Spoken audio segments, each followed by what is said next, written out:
Today we are going to learn identifiers in Go language.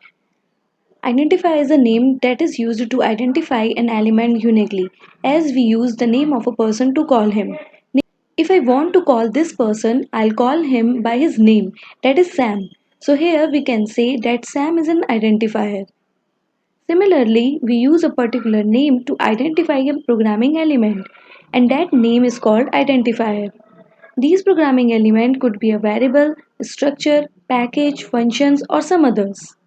In Go language, we have some predefined packages, functions, or libraries. To use these predefined elements, we call them by their name. And again, as name is an identifier, we can say that we have some predefined identifiers in Golang.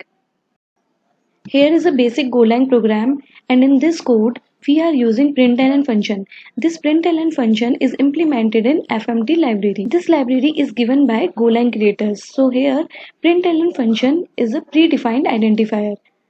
Another predefined identifier that we are using here is false. Here we have a variable a1 that contains a value false, and this false is a predefined identifier. So in this code, println and false, these two are predefined identifier we are using in our code.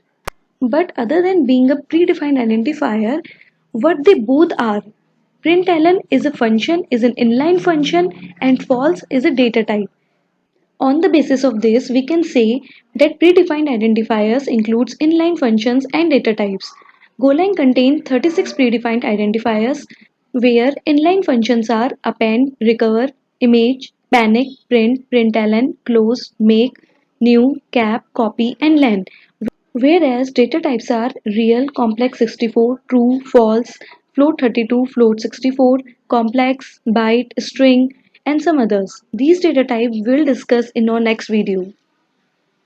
So this is all about predefined identifiers. Now coming back to this program and check the user defined identifiers also. In this program, println and false is a predefined identifiers that are given by Golang creators, whereas A1 is a user-defined identifier that we use to identify programming elements as per our requirement. We can write another user-defined identifier also as the name of the identifier is ch1, and here we are creating a channel by using chain keyword that will contain the values of a string type. So here ch1 is an identifier that is basically the name of the channel that contains string type of values. Now in this code we have two user defined identifiers. First is a1 and the second is ch1. We can put the name of the identifier according to our requirement. Here are some rules that defines how should we give a name to the identifier. Here are some rules. First rule is it is a sequence of 26 characters A to Z in lowercase and A to Z in uppercase, 0 to 9 digits and underscore. In this program, A1 and CH1 both are the combination of digits and characters. A1 and CH1 both are the valid identifiers. Second rule is identifiers are strictly case sensitive. That means if I have identifier A1, I can have an identifier as A1 where A is in caps, and the compiler will consider both these identifiers uniquely.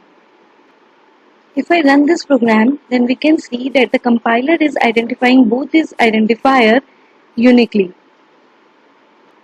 It cannot contain spaces. Let's try this rule. Suppose I am putting the identifier name as A space 1 and run the program. So here it is saying unexpected literal 1 at the end of the statement. It is showing some error. Let's remove this space and again run the program. Okay, it's fine. So because we contain the space at the name of the identifier, it throws the error. The next rule is reserved keywords cannot be an identifier. In our previous video, we discussed some Golang keywords and we can say that switch is one of them. Let's try switch keyword here.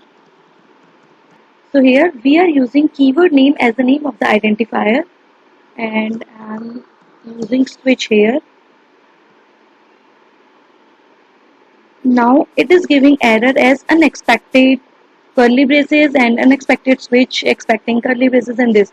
So what happens? Compiler identifies these keywords with a proper syntax. Here compiler gets the switch keyword, but it is used as an identifier. So we cannot use any keyword as the name of the identifier.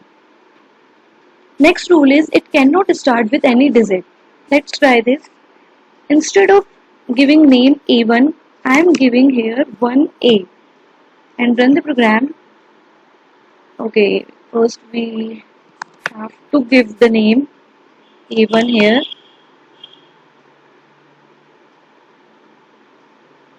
Let's run the code. So it's saying unexpected A at the end of the statement. Compiler will not accept this name as an identifier because of identifier rules. So we have to give the name as A1. Now it's running fine.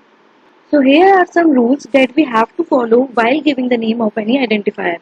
Next, Golang has a special identifier that is blank identifier. This blank identifier is used as a placeholder and the value of this identifier is totally ignored. This identifier is used to ignore a written value. What does it mean? Suppose we have a function f1 and this function return two values. First is of type string and second is of type integer. Now I am returning two values. First is of type string, that is hello, and the next value is of type integer, suppose it's 12. Now let's call this function, and here although this function is returning the two values, but we want only integer value. So I'm getting the return value in this variable val1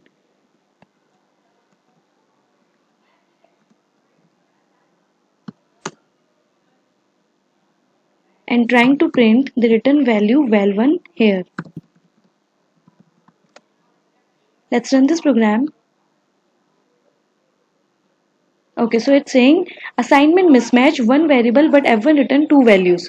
So here it is saying that f1 function return two values but we are trying to getting only one value here. So it is necessary that if a function is sending two values, so we have to accept both the values. But because we don't want the second value here, what we will do? We will use blank identifier instead of first value. Now run the program. Okay, it's fine. So what happens? We use blank identifier at the place of first value and the purpose of the blank identifier is to ignore the written values here. So it ignored the written value that is of type string. So this is the role of blank identifier in Go language. While talking about identifier rules, we discussed a rule that says identifiers are strictly case sensitive. And here we took two identifiers. First is A1 where A is in lowercase and second is again A1 but here A is used in uppercase. On the basis of the cases, identifiers can be divided into two types, that is exported and unexported identifiers.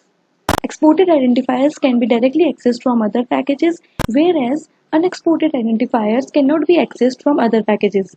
The other difference between exported and unexported identifiers is that we have first letter of exported identifiers in uppercase, while in the case of unexported identifiers, we have first letter of the identifier in lowercase. And the key point is this is the case when we are trying to access any identifier from the other package. As here in this program, we have included a library FMT and we are trying to access println function, or we can say the println identifier of this FMT library. Here we can see that in println function we have first letter in uppercase, that is P. So we can say that println is an exported identifier and we can directly access this function from FMT library. While if we keep println where P is in lowercase and run this program, it says cannot refer to unexported name fmt.println because we cannot access and exported identifiers from any other package. So this is the difference between exported and unexported identifiers, that exported identifiers can be accessed from other packages while unexported identifiers cannot be accessed from other packages. And if we talk about the syntax of these identifiers, then exported identifiers contains first letter of the identifier in uppercase, while unexported identifiers contain first letter of the identifier in lowercase. So this is all about the identifiers. In our next video, we'll discuss data types in Golang. Thank you.